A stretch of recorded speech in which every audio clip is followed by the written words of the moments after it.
Hello everyone. दोस्तों, आज के इस वीडियो में हम लोग नंबर सिस्टम का दूसरा क्लास करने वाले हैं और आज की क्लास की हर एक क्वेश्चन आपको नंबर दिलाएगा, इसलिए सेशन को पूरा देखिएगा। आपको डेफिनेटली इस क्लास से फायदा होने वाला है। तो चलिए आज की क्लास को स्टार्ट करते हैं। तो पहला क्वेश्चन देखिए क्या है, इस संख्या के कितने गुणक सम संख्याएं हैं। तो जब भी इस तरह का क्वेश्चन आए तो आप क्या कीजिए, सबसे पहले कुल गुणकों की संख्या निकालिए, उसमें से विषम गुणक को घटा दीजिए तो आपका सम गुणक बचेगा, वही आपका आंसर होगा। तो देखिए कैसे करेंगे इस क्वेश्चन में। तो जिस संख्या के पावर में जितना है उसको एक आप बढ़ा के गुणा के फॉर्म में लिखिए। जैसे 2 के पावर कितना है 8, तो 8 को हम एक बढ़ा के लिखेंगे 9 और गुना के रूप में लिखेंगे। 3 के पावर कितना है 2, तो 2 को एक बढ़ा के लिखेंगे 3, फिर गुना लिखेंगे। और 5 के पावर में कितना है 3, तो इसको एक बढ़ा के लिखेंगे 4 लिखेंगे, गुना के रूप में लिखेंगे। फिर 7 के पावर कितना है 5, तो इसको एक बढ़ा के लिखेंगे 6 लिखेंगे। तो ये आपका निकल जाएगा क्या, कुल गुणकों की संख्या। आप इसको गुना करेंगे तो आपका आएगा 648, गुना करके कितना आएगा 648 आएगा। ये निकल गया आपका क्या, कुल गुणकों की संख्या। कुल गुणकों की संख्या आपका निकल गया। अब इसमें से आप क्या कीजिए, विषम गुणक को निकाल दीजिए, तो क्या मेरा बच जाएगा सम गुणक, और वही हमको जरूरत है।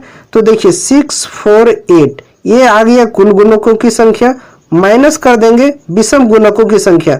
तो विषम गुणक कैसे निकालेंगे, तो देखिए जो संख्या विषम है, ठीक है, और उसके पावर में जो भी हो तो वो संख्या विषम ही होता है। आपको पता होना चाहिए। जैसे 3 के पावर हम कुछ भी लिख दे, अगर 3 के पावर 3 लिख दे तो ये कितना आएगा 27, जो ये क्या है विषम संख्या है।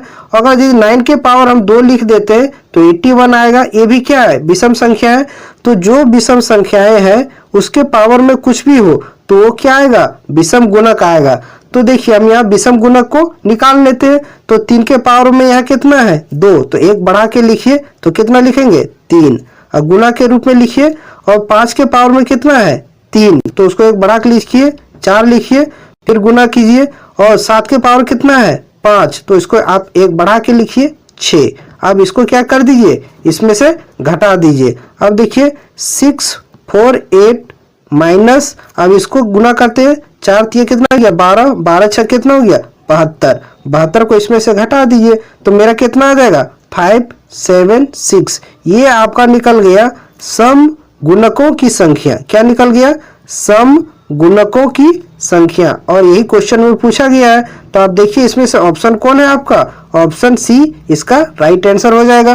तो कैसे किए, आई होप पूरे अच्छे तरीके से समझ में आया होगा कि पहले आप क्या कीजिए, कुल गुणकों की संख्या निकाल लीजिए। और कैसे निकालेंगे कुल गुणक, तो जिसके पावर में जो है उसको एक बढ़ा के गुणा के रूप में लिख दीजिए, और उससे क्या हो जाएगा आपका कुल गुणकों की संख्या निकल जाएगी। उसमें से फिर आप क्या कीजिए, जो विषम संख्या है और उसके पावर में जो है उसको एक बढ़ा के फिर गुणा के रूप में लिखिए और उसको घटा दीजिए, तो क्या निकल जाएगा आपका सम गुणकों की संख्या। इस तरह से हम ये निकाल लिए, तो इसका राइट आंसर क्या हो जाएगा ऑप्शन सी। अगर यदि नहीं समझ में आया होगा तो दूसरा क्वेश्चन देखिए, कुछ इसी तरह का ये भी क्वेश्चन है। तो सेकेंड नंबर क्वेश्चन को सॉल्व करते हैं।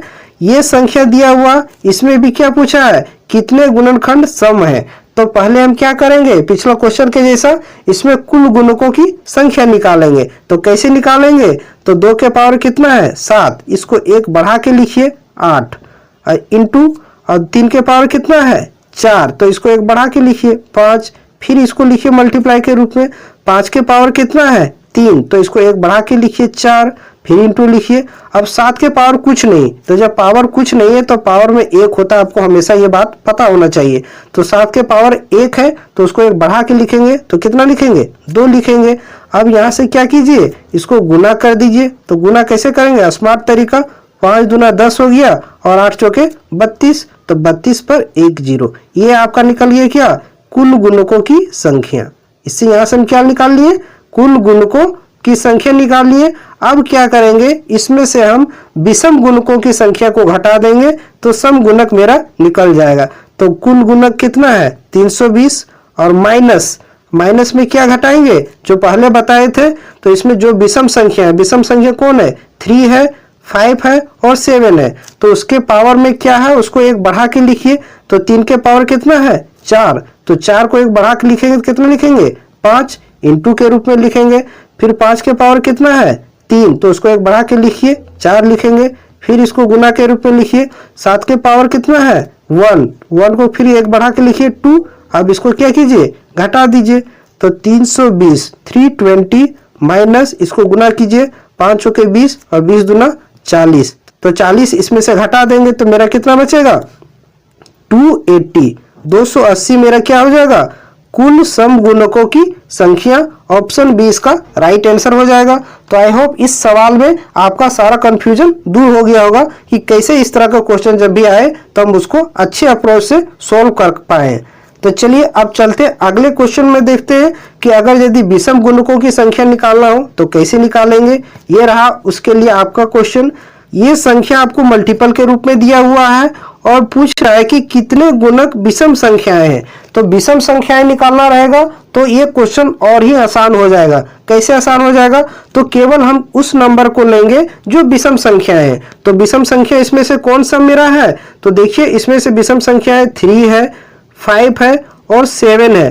पावर में कुछ भी हो वो संख्या विषम ही आएगा, और जब सम संख्या हो तो उसके पावर में आप कुछ भी लिखिए वो सम ही आएगा। जैसे 2 के पावर में अगर यदि 3 लिखते हैं तो ये कितना आएगा 8 आएगा, और 2 के पावर में अगर यदि 4 लिखेंगे कितना आएगा 16 आएगा। तो ये सम संख्या ही देगा। तो केवल इसमें क्या पूछा है विषम गुणक निकालना है, तो केवल हम किस संख्या को लेंगे विषम संख्या को लेंगे और पावर में एक बढ़ा के लिखेंगे। तो 3 के पावर में कितना है 5, तो इसको क्या लिखेंगे 6 लिखेंगे, एक बढ़ा के लिखेंगे। फिर 5 के पावर में कितना है 4, तो उसको एक बढ़ा के लिखिए 5 लिखिए। फिर इसको गुना कर दीजिए। 7 के पावर में कितना है 6, तो इसको क्या कीजिए एक बढ़ा के लिखिए 7 लिखिए। अब इन सबको क्या कर दीजिए गुना कर दीजिए। तो 6 पचे कितना हो गया 30, और 30 सत्ते कितना हो गया 7 21 210। तो विषम गुणकों की संख्या कितना हो जाएगा 210। सी ऑप्शन इसका राइट आंसर हो जाएगा। अगर यदि विषम संख्या निकालना रहेगा तो बहुत ही क्वेश्चन क्या हो जाएगा आसान हो जाएगा। केवल आप विषम गुणक को लेंगे, उसके पावर में जो भी रहे उसको एक आप बढ़ा के लिखते जाइए, और मल्टीपल में है तो उसको मल्टीपल के रूप में लिखते जाइए और गुना कर दीजिए, और इस तरह से आपका आंसर आ जाएगा। तो आई होप इस सारे क्वेश्चन आपको बहुत अच्छे तरीके से समझ में आया होगा। अगर वीडियो अच्छा लग रहा हो, सॉल्यूशन अच्छा लग रहा हो, तो चैनल को जरूर सब्सक्राइब करें और वीडियो को लाइक करें। अगला क्वेश्चन देखिए क्या है। अगला क्वेश्चन और ही खतरनाक क्वेश्चन है और ये बहुत ही बेहतरीन लेवल का क्वेश्चन है। ये क्वेश्चन एग्जाम में पूछा गया ग्रुप डी में, और चांसेस है कि इस तरह का क्वेश्चन जरूर पूछे जाएंगे। तो देखिए एक क्वेश्चन में क्या बोला है, संख्या दिया हुआ मल्टीपल के रूप में के कितने गुणक 2160 से विभाज्य है। तो इसके कितने गुणक 2160 से विभाज्य है। तो हम क्या करेंगे, सबसे पहले 2160 को पहले हम क्या करेंगे तोड़ेंगे। इसको तोड़ना होगा तभी हम इस क्वेश्चन को सॉल्व कर पाएंगे। तो देखिए इसमें क्या लास्ट में 0 है, तो 0 हम किस तरह से ला सकते हैं 2 5 जा 10 0 आ गया, और 10 गुना 1 भी लिखेंगे तब भी आएगा 0। लेकिन फिर 10 को तोड़ेंगे तो 2 गुना 5 आपको लिखना पड़ेगा। अब क्या बच रहा है 216। तो 216 देखने से लग रहा है किसी का क्यूब है। किसका क्यूब है, तो 6 का ये क्यूब है। तो इसको हम इस रूप में भी हम लिख सकते हैं। और अगर यदि इसको फिर तोड़ेंगे तो किस तरह से लिखेंगे, तो देखिए अगर 6 को फिर तोड़ेंगे तो हम क्या लिखेंगे 2 3 जा 6 ऐसे लिख सकेंगे। और पावर में 3 है तो इसके पावर में भी 3 होगा, और इसके पावर में भी क्या होगा 3 होगा। तो अब हम किस तरह से इस पूरे नंबर को लिख सकते हैं, तो 2 के पावर 3 गुना 3 के पावर 3 गुना 2 और गुना क्या 5। इस नंबर को हम इस रूप में तोड़ सकते हैं। और अब फिर क्या करेंगे, जब बेस समान हो और गुना के रूप में हो तो पावर क्या होता है जुड़ जाता है। यहाँ 2 के पावर कुछ नहीं है तो 2 का पावर क्या होगा 1 होगा। तो अब क्या करेंगे, अब 2 के पावर 1 और 2 के पावर 3 दोनों को जोड़ेंगे तो कितना आएगा 2 के पावर 4 आ गया, और फिर 3 के पावर 3 ही रहेगा और गुना 5। इस तरीके से हम इसको लिख सकते हैं। अब इससे हम क्या करेंगे, इसको हम इस नंबर से डिवाइड करेंगे। तो कैसे लिखेंगे, 2 के पावर यहाँ 10 लिखेंगे क्वेश्चन से, और 3 के पावर में कितना 6, और फिर 5 के पावर में कितना दिया हुआ है 3 और 7 के पावर में कितना दिया हुआ 5। फिर डिवाइड करेंगे 2160 को, जो किस रूप में हम तोड़े हैं, इस रूप में तोड़े हैं। तो यहाँ लिखेंगे कितना 2 के पावर 4 गुना 3 के पावर 3 और गुना 5 के पावर 1, कुछ नहीं तो क्या है 1 में। तब अब जानते होंगे कि जब क्या हो बेस समान हो और डिवाइड के रूप में हो तो पावर क्या होता है घट जाता है। तो अब हम क्या करेंगे 2 के पावर 4 है यहाँ और 2 के पावर यहाँ क्या है 10 है। तो 2 के पावर 10 में 4 को घटा देंगे तो कितना बचेगा 2 के पावर कितना 6। फिर गुना करेंगे और फिर देखेंगे 3 के पावर यहाँ कितना है 6 और 3 के पावर यहाँ कितना है 3। तो 3 के पावर 6 में 3 के पावर 3 जाएगा तो कितना बचेगा 3 का पावर 3। और यहाँ देखिए 5 के पावर में कितना है 3 और यहाँ 5 के पावर में 1, तो इसको घटाएंगे तो कितना आएगा 5 के पावर में 2 आएगा। और 7 यहाँ है, इसके नीचे कुछ नहीं है, तो 7 के पावर में 5 है तो 5 ही इसको लिख देंगे। तो ये इस तरह से आ गया। अब बोल रहा है कि कितने गुणक हैं जो इससे विभाज्य है। तो गुणक कैसे निकालते हैं, तो अभी मैंने बताया कि जिसके पावर में जो है उसको 1 बढ़ा के आप गुना के रूप में लिखिए। तो अब देखेंगे कि इस संख्या के पावर में जो भी है उसको हम 1 बढ़ा के लिखेंगे। तो 2 के पावर में यहाँ कितना है 6, तो इसको 7 लिखिए गुना कीजिए। और 3 के पावर कितना है 3, तो इसको 4 लिखिए गुना कीजिए। और यहाँ 5 के पावर में कितना है 2, तो यहाँ लिखिए 3 गुना कीजिए। 7 के पावर में कितना है 5, तो यहाँ लिखिए 6 गुना कीजिए। अब इस सबको क्या कर दीजिए गुना कर दीजिए। अब गुना करेंगे तो कितना आएगा 504, ये आपका आएगा गुना करने पर। तो इस तरह से इस क्वेश्चन का आंसर हो जाएगा ऑप्शन सी। आई होप ये सवाल बहुत अच्छे तरीके से आपको समझ में आया होगा कि किस तरह से मैंने इस क्वेश्चन को सॉल्व किया। सबसे पहले मैंने क्या किया, इस संख्या को 2160 को मैंने तोड़ दिया। तो तोड़ा तो मैंने इस रूप में यह संख्या आया 2 के पावर 4, 3 के पावर 3 और 5 के पावर 1। अब क्या किए, इस नंबर को हम इससे क्या किए डिवाइड किए और डिवाइड किए तो ये इस रूप में आया। अब इसके गुणक निकालने के लिए बोल रहा था, तो गुणक कैसे निकालते हैं, तो जिस संख्या के जो पावर हो उसको 1 बढ़ा के गुना के रूप में, तो गुना के रूप में लिख दीजिए। और गुना करने पर मेरा कितना आया 504। और इस तरह से ऑप्शन सी इसका राइट आंसर हो जाएगा। ये सारे क्वेश्चन जो है वो बहुत बेहतरीन लेवल के क्वेश्चन है और एग्जाम में डायरेक्ट पूछा जाएगा इस तरह का क्वेश्चन। इसलिए एग्जाम से पहले एक बार जरूर इस तरह का क्वेश्चन आप प्रैक्टिस कर लीजिए, आपको डेफिनेटली फायदा होने वाला है एग्जाम में। अब आते हैं अगले प्रश्न पर। अगला क्वेश्चन देखिए क्या है, 729 के कितने गुणनखंड पूर्ण वर्ग है। तो देखिए इस क्वेश्चन को करने के 2 तरीके हैं। आप क्या कीजिए 729 को पूरा आप तोड़िए इस तरीका से, ये पहला तरीका हो गया। और दूसरा तरीका 729 आप देखने से आपको दिमाग में तुरंत क्लिक होना चाहिए कि ये क्या है 9 का क्यूब है। 9 का क्यूब है 729 और 9 भी किसका स्क्वायर है 3 का स्क्वायर है। तो इसको हम इस रूप में भी लिख सकते हैं 3 का स्क्वायर और इनटू ऊपर में क्या क्यूब, इस तरीके से हम भी लिख सकते हैं। और अगर यदि पूरा लिखेंगे तो ऊपर में जब पावर होता है वो क्या होता है गुना हो जाता है। तो 3 के पावर हम क्या लिख सकते हैं 6 लिख सकते हैं। अब क्या करेंगे 3 के पावर 6 है तो 3 को 6 बार गुना करते हैं, 1 2 3 4 5 और एक और क्या हो गया 6। अब क्या बोला क्वेश्चन में कि कितने गुणनखंड पूर्ण वर्ग हैं। ठीक है, तो आपको इस क्वेश्चन को ध्यान रखना है कि बोला है कि कितने इसके गुणनखंड है जो पूर्ण वर्ग है। तो ये 3 और 3 मिलके एक पूर्ण वर्ग बनेगा और फिर ये 3 दोनों मिलके क्या बनेगा एक वर्ग बनेगा और ये फिर 3 दोनों मिलके क्या बनेगा एक वर्ग बनेगा। तो कितना वर्ग बन गया 1 2 और 1 ये 3। तो कितने पूर्ण वर्ग बन रहे हैं 3। तो इस क्वेश्चन का राइट आंसर क्या हो जाएगा 3 हो जाएगा। तो आई होप ये सवाल समझ में आया होगा कि कैसे आप जल्दी इस क्वेश्चन को सॉल्व कर सकते हैं। तो आप इस रूप में लिखिए, अगर यदि इस तरह से लिखते हैं तो आपको ज्यादा इसको फैक्टर करना पड़ेगा, क्वेश्चन थोड़ा सा लेंदी हो जाएगा। और देखेंगे और देखने से आपके दिमाग में तुरंत क्लिक करेगा कि 729 किसी का क्यूब है, तो क्वेश्चन आपका क्या हो गया एकदम आसान हो गया। अब देखिए अगला क्वेश्चन देखिए और क्या है। इस क्वेश्चन को देखिए, निम्नलिखित में से कौन सी संख्या अपरिमेय है। तो इनमें से कौन सी संख्या अपरिमेय है जिसको हम p/q के रूप में नहीं लिख सकते हैं, वो अपरिमेय संख्या है। जिसका एग्जैक्ट वैल्यू ना हो, जिसे पॉइंट के रूप में इस तरह आ जाए, तो वो क्या हो जाएगा, अपरिमेय संख्या हो जाएगा। तो इसमें बोल रहा है कि कौन अपरिमेय संख्या है। तो देखिए इस ऑप्शन को देखते हैं, ये √16 ये 4 का स्क्वायर है, 4 का क्या है, स्क्वायर है। तो ये क्या है, एक परिमेय संख्या है, जिसका हम रूट निकाल सकते हैं, वो परिमेय संख्या है। अब इस ऑप्शन डी को देखेंगे तो रूट के अंदर अगर ये 1 है और यहाँ कुछ भी रहे, 9 रहे, 10 रहे, कुछ भी रहे, उसका वैल्यू कितना आएगा, 1 आएगा, और ये क्या आ जाएगा, रियल वैल्यू आएगा। तो ये भी क्या है, एक परिमेय संख्या है। और ऑप्शन बी को भी देखेंगे, √8 है और क्यूब है। तो ये 8 रूट किसका क्यूब है, 2 का क्यूब है। तो ये भी क्या है, एक परिमेय संख्या है। लेकिन ये 4 √4 किसी का ना तो स्क्वायर है और ना ही किसी से ये इसका क्या आएगा, एग्जैक्ट वैल्यू आएगा। तो यही आपका क्या हो जाएगा, आंसर हो जाएगा। ये क्या है, अपरिमेय संख्या है। आई होप ये भी सवाल क्लियर हुआ होगा और बहुत अच्छे तरीके से क्लियर हुआ होगा।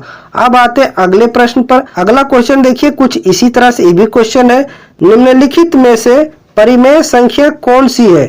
तो परिमेय संख्या जिसको p/q के रूप में लिख सकते हैं, जिसका एग्जैक्ट रूट निकलता हो, जिसका फिक्स वैल्यू निकलता हो, वो परिमेय संख्या होता है। तो देखिए इसमें ऑप्शन ए को देखिएगा तो 3√2 ये नहीं निकलेगा, ये क्या है, एक अपरिमेय संख्या है। ऑप्शन ये आपका क्या हो जाएगा, गलत हो जाएगा। ऑप्शन सी पर नजर डालेंगे तो 3√4 ये भी किसी का वैल्यू नहीं निकाल पाएगा एग्जैक्ट, ये पॉइंट में वैल्यू आएगा। तो ये भी क्या है, एक अपरिमेय संख्या है। लेकिन ऑप्शन बी को देखेंगे तो ये क्या है, √8, तो ये क्या है, 2 का क्यूब है। तो ये क्या निकल जाएगा, इसका रूट एग्जैक्ट निकल जाएगा 2। तो ये इस तरह से ये क्या हो जाएगा, ये आपका परिमेय संख्या हो जाएगा। तो ऑप्शन बी इसका राइट आंसर हो जाएगा। अगले प्रश्न पर आते हैं। अगला क्वेश्चन देखिए क्या है, नीचे दी गई संख्याओं में से किसका वर्गमूल परिमेय संख्या है। तो इसमें क्या पूछा, किसका वर्गमूल एक परिमेय संख्या है। तो सबसे पहले देखिए कौन इसमें क्या है, वर्गमूल है। तो इसको देखिएगा ऑप्शन बी को 512 ये किसका क्यूब है, ये 8 का क्यूब है। इसको देखिए ऑप्शन ए को, तो ये क्या है, ऑप्शन ये 24 का क्या है, स्क्वायर है। ऑप्शन ये क्या है, 24 का स्क्वायर है। तो इसमें क्या बोला है कि किस का वर्गमूल परिमेय संख्या है। तो ये भी एक परिमेय संख्या है, लेकिन ये क्या है, घनमूल है। इसमें पूछा है वर्गमूल, तो वर्गमूल ये हो जाएगा आपका ऑप्शन ये, इसका राइट आंसर हो जाएगा। तो इस तरह का क्वेश्चन जब भी आए तो तुरंत ऑप्शन को देखिए कि किसका कोई वर्ग है क्या, तो जो वर्ग निकलेगा वही आपका क्या होगा, परिमेय संख्या हो जाएगा। अगले प्रश्न पर आते हैं। अगला क्वेश्चन देखिए, क्वेश्चन नंबर 9 क्या है, सीमा को अपने पिता से 50 रुपये मिले। तो सीमा को पिता से कितना मिला, 50 रुपये मिला, जिसमें से उसने 15 रुपये टॉफी खरीद ली। तो 15 रुपये इसमें क्या किया, टॉफी खरीद लिया। तो इसमें से 15 रुपये आप माइनस कर दीजिए, तो कितना बचा इसके पास, 35 रुपये बचा। फिर क्या बोला, उसकी माँ ने 30 रुपये दिए। तो इसमें से आप क्या कीजिए, 30 रुपये जोड़ दीजिए, तो कितना हो जाएगा, 65 रुपये जिसके पास है।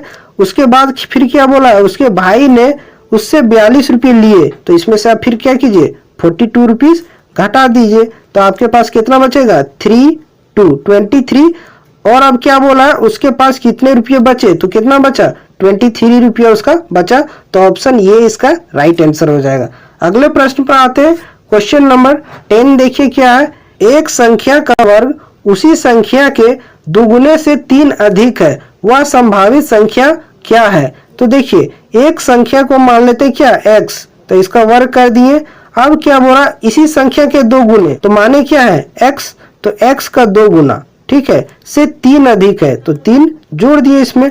अब इसको क्या करते हैं, द्विघात के रूप में ले आते हैं, x², ये 2x इधर आ जाएगा तो क्या हो जाएगा, -2x हो जाएगा, और ये 3 इधर आ जाएगा, -3 = 0। अब क्या बोल रहा है, उस संख्या का संभावित मान क्या होगा, यानी का x का संभावित वैल्यू क्या हो सकता है, पॉसिबल वैल्यू। तो देखिए इस 3 को हम किस तरह से तोड़े कि गुना करने पर कितना आ जाए, 3 आ जाए, और जोड़ने घटाने पर कितना आ जाए, -2 आ जाए। तो देखिए अगर 3 को 3:1 के रूप में लिखते हैं तो गुना करने पर 3 आ जाएगा और इसको घटाने पर 2 आ जाएगा। लेकिन इसको किस रूप में लिखेंगे, हमको -2 लाना है और गुना करने पर -3 आना चाहिए। तो इसको हम रखते हैं माइनस में और इसको 1 को कर देते हैं क्या, प्लस के रूप में। तो अब देखिए इन दोनों को अगर यदि गुना कीजिएगा 3 गुना 1 तो 3 आएगा और -3 आएगा और घटाएंगे तो -2 ये आएगा। तो इस तरह से हम यहाँ से निकाल सकते हैं, कह सकते हैं कि x का 2 वैल्यू आएगा और ये साइन क्या हो जाएगा, जब x का वैल्यू निकालते तो ये साइन चेंज हो जाता है तो माइनस प्लस में बदल जाता है। तो x का वैल्यू एक हो जाएगा क्या, +3 और फिर दूसरा वैल्यू x का कितना हो जाएगा, -1 हो जाएगा। तो ये दो संभावित संख्याएं हैं जो x की वैल्यू होगी। और अगर यदि आप इसको तोड़ना चाहते हैं तो द्विघात समीकरण के रूप में तोड़िए और x का वैल्यू निकालिए। आपका आएगा x का 1 का +3 और 1 आएगा -1। तो वो संभावित संख्या देखिए इसमें कौन से ऑप्शन में है, तो ऑप्शन डी। ऑप्शन डी इस क्वेश्चन का राइट आंसर हो जाएगा। तो आज के सेशन के ये सभी बेहतरीन क्वेश्चन थे जो मैंने आपको अच्छे तरीके से सॉल्व कराया। अगर यदि वीडियो आपको अच्छा लगा हो, सॉल्यूशन आपको अच्छा लगा हो तो चैनल को जरूर सब्सक्राइब करें और वीडियो को लाइक करें। फिर मिलते हैं अगले टॉपिक के साथ।